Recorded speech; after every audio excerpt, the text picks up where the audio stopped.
स्वागत है आप सभी का। अगर आप मेरे चैनल पर नए हो तो चैनल को सब्सक्राइब ज़रूर करें। मुझे आप सबके सहयोग की बहुत ज़्यादा ज़रूरत है।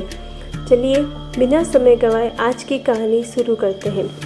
मधु हैरान परेशान, अपने कानों पर उसे यकीन ही नहीं हो रहा था कि उसकी अपनी जननी माँ भाभी के साथ मिलकर उसके बारे में ऐसी बातें करेगी।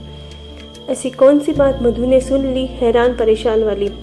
इस कहानी की शुरुआत होती है मायके की लाडली मधु से ही। 3 भाई बहनों में सबसे छोटी मधु, इसलिए सबकी लाडली। दिन भर चहकती रहती थी चिड़ियों की तरह और दोनों बड़े भाइयों से अपनी बातें मनवाती रहती थी। अपने माँ पापा रघुवर और जानकी जी की जैसे वे जान ही थी। समय बीतता गया, पढ़ाई लिखाई करके दोनों भाई बहन अपनी नौकरी में लग गए। एक एक करके दोनों भाइयों की भी शादी होगी। घर में भाभी आ गई। दोनों भाभी व्यवहार से तो ठीक ही थी। परिवार में सब कुछ ठीक ठाक खुशी खुशी चल रहा था। मैं अभी BA सेकेंड ईयर में पढ़ ही रही थी। देखने में भी अच्छी भली थी। जो भी रिश्तेदार आते सब यही कहते कि अब मधु के लिए रिश्ता देखिए। पापा कहते अभी नहीं, BA कंप्लीट कर लेगी तब। क्या रघुवर जी, आप भी ज़्यादा पढ़ लिख कर भी क्या करेगी, घर ही तो संभालना है ससुराल जाकर। ऐसा कैसे आप बोल दिए श्याम बाबू, आजकल ज़माना बिना पढ़े लिखे गुजारे का नहीं है। लड़की पढ़ी लिखी रहेगी, कभी ऊंच नीच कुछ हो जाए इसके विपरीत विपत्ति का श्रृंगार बनेगी यह पढ़ाई। वैसे आपकी जो मर्जी। रघुवर बाबू, मुझे कहना था सो मैंने कह दिया पुनः। अरे रघुवर जी, लड़का देखने में भी तो समय लगेगा। देखते देखते ये दिन कैसे बीत जाएगा पता ही नहीं चलेगा आपको। पापा थोड़ा रुककर, हाँ यह भी सही कह रहे हैं आप, मुझे सोचना चाहिए मधु की शादी के बारे में। इधर मधु साथी की बात सुनकर थोड़ा सहम सी जाती। अभी भी लोग ससुराल के माहौल को बहुत ही डरनुमा ही बनाते हैं, सहज नहीं। सभी हर बात में कहते ससुराल जाएगी तो सीख जाएगी, इसलिए मधु को ससुराल के नाम से डर लगने लगा था। 2 साल बाद बेहतर रिजल्ट के साथ BA पूरा हो गया मधु का। कई जगह जाने के बाद मधु के लिए एक अच्छे वर की तलाश रघुवर जी की संपन्न हुई। आज हमारी मधु की शादी है मयंक बाबू के साथ। पेशे से बैंक मैनेजर है। उनके पिता सुंदर सुमन जी शिक्षक हैं। 2 छोटी बहनें हैं। मयंक जी की कुल मिलाकर सुखी संपन्न परिवार मिल रहा है हमारी मधु को। खुशी खुशी सारी रस्में शादी की पूरे होने के बाद मधु आज अपने ससुराल पहुंचती है। बहुत जोरों शोरों से उसका स्वागत किया जाता है, क्योंकि घर की वह इकलौती बहू है। मधु की सास सासू माँ बहुत ही सुंदर से बहू का स्वागत करती है।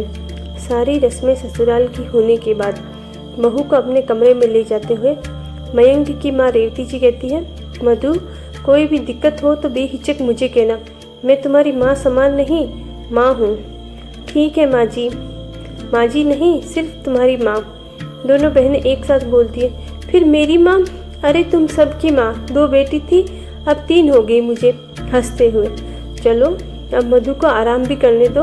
मैं तो करने दूंगी आराम, भैया करने देंगे तब तो, खिंचाई करते हुए।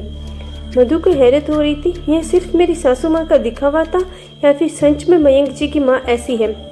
सभी आज तक बोलते रहते थे सास बहुत गर्म होती है, ससुराल में जीना मुश्किल कर देती है, वगैरह वगैरह। ये तो बिल्कुल विपरीत है।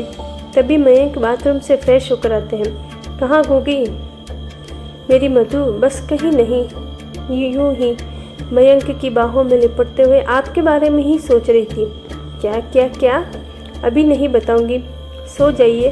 दोनों सो जाते हैं। कल की नए सवेरे और नई उम्मीदों के साथ सुबह जब आंखें खुलती हैं, मधु देखती है रेवती जी सारा काम कर चुकी होती है। मधु पहले तुम स्नान करके पूजा कर लो, फिर सभी साथ साथ में नाश्ता करेंगे। जी ठीक है। मधु माँ, आपने मुझे जगाया क्यों नहीं? कुछ काम में हाथ बटा देती मैं भी। अरे बेटा, अभी तुम्हारे मेहंदी के रंग है, इसे आराम से रहने दो। ये रंग जितना लंबा चलेगा तुम लोगों का जीवन उतना ही सुखी रहेगा।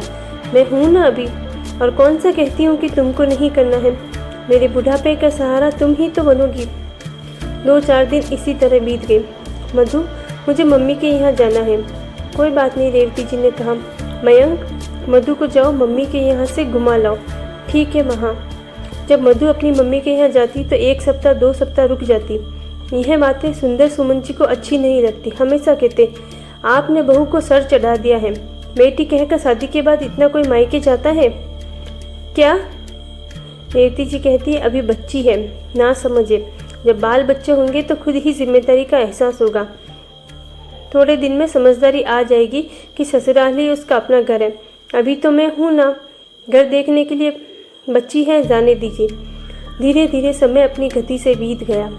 5 साल बाद 2 बच्चे की माँ बन गई मधु, लेकिन फिर भी उसकी आदत नहीं छूटा मायका जाने वाला। जब मन हो तब कोई बहाना बनाकर मायके चली जाती, बच्चों को अपनी माँ यानी रेवती जी पर छोड़ देती निश्चिंत। इधर मायके में दोनों भाभीओं का इसका इतना बार बार आना जाना अच्छा नहीं लगता था। ना ही माँ को दोनों भाभीओं के बीच मधु की वजह से हमेशा अनबन अच्छी लगती थी। इस बार मधु जब मायके आई मयंक जी के साथ, रात में तो सब ठीक था। सुबह मधु जब बाथरूम की तरफ जाने लगी तो उसने सुना कि माँ और दोनों भाभी उसी के बारे में बात कर रहे हैं। मैं थोड़ा ध्यान लगाकर सुनने लगी। दोनों भाभी कह रही थी, क्या दिक्कत है मधु जी को अपने ससुराल में? इतनी अच्छी सास, इतना अच्छा परिवार मिला हुआ है, फिर भी जब देखो तब यहाँ आ जाती है। कहे तो भाभी सही रही थी, मुझे ससुराल में कभी ससुराल जैसा लगा ही नहीं, लेकिन मैंने कभी इस बारे में सोचा ही नहीं। दुनिया जैसे बोलती थी, यही भ्रम मेरे दिमाग में भी लगा हुआ था कि ससुराल यानी लड़कियों के लिए सजा। खुद तो आती ही है, मयंक जी को भी ले जाती है। स्वागत में कम और खर्चे होते हैं क्या? माँ भी बोल रही थी। हाँ सही बात है, इस वक्त तुम दोनों झगड़ा मत करो, मैं मधु से बात करूँगी। तभी मधु माँ से लिपटते हुए, आज के बाद मैं बिना किसी ओकेजन कभी नहीं आऊँगी, यही मेरा फैसला है, यही सही है माँ। मधु की आंखों से आंसू जैसे रुकने का नाम ही नहीं ले रहे थे। नम आंखों से ही तुरंत वह मयंक जी के साथ अपने ससुराल पहुंच जाती है। रेवती से लिपटकर फूट फूट कर रोने लगती है और कहती है, मेरा मायका छूट गया दहलीज के उस पार। रेवती जी, अरे पगली, तुम्हारा दूजा मायका हमेशा तुम्हारा इंतज़ार कर रहा है, अपने घर को रोशन करो, यही तुम्हारा असली मायका है। माँ ने कहा, हाँ माँ, मैं हमेशा के लिए अपने मायके लौट आई हूँ, हंसते हुए। आपको ये कहानी कैसी लगी आप कमेंट करके ज़रूर बताएं और मेरे चैनल को सब्सक्राइब ज़रूर करें। धन्यवाद।